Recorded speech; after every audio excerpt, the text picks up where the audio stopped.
of the awful battle of the Pekes and the Pollicles, together with some account of the participation of the Pugs and the Poms, and the intervention of the Great Rumpus Cat. The Pekes and the Pollicles, everyone knows, are proud and implacable, passionate foes. It is always the same wherever one goes. And the Pugs and the Poms, although most people say that they do not like fighting, yet once in a way they now and again join into the fray, and they until you can hear them all over the park. Now, on the occasion of which I shall speak, almost nothing had happened for nearly a week, and that's a long time for a paw or a peek. The big police dog was away from his beat. I don't know the reason, but most people think he slipped into the Wellington Arms for a drink. And no one at all was about on the street when a Peke and a Pollicle happened to meet.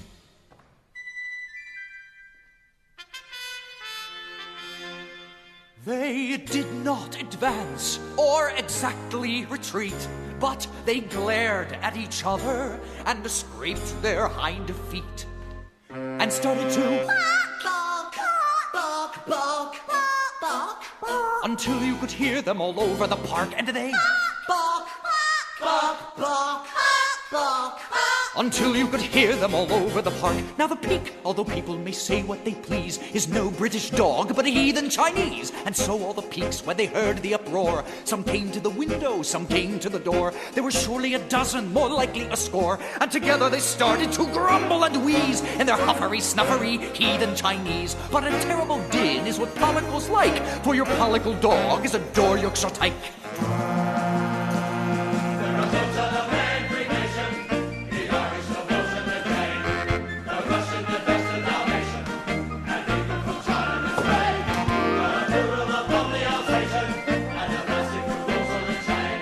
And to those that are frisky and frolical, let my meaning be perfectly plain.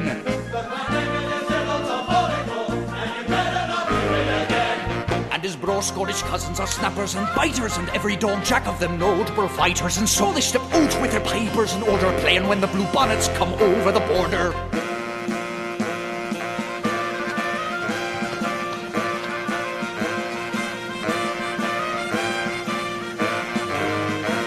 Then the Pugs and the Poms held no longer aloof, but some from the balconies, some from the roof, joined into the din with a bark, bark, bark, until you could hear them all over the park.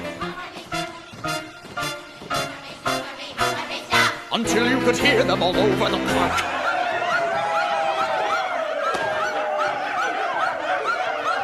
No!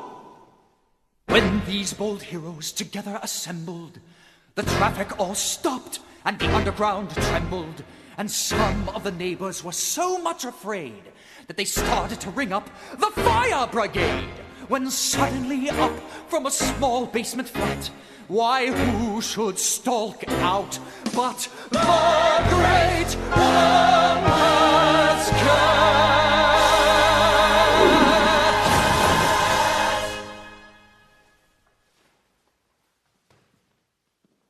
His eyes were like fireballs, fearfully blazing. He gave a great yawn, and his jaws were amazing.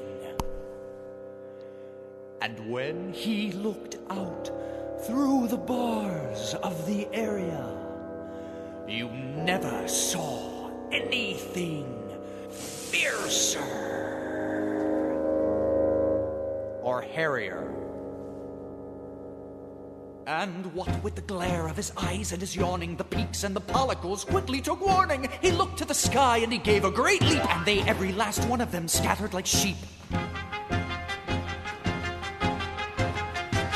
And when the police dog returned to his beat, there wasn't a single one left on the street.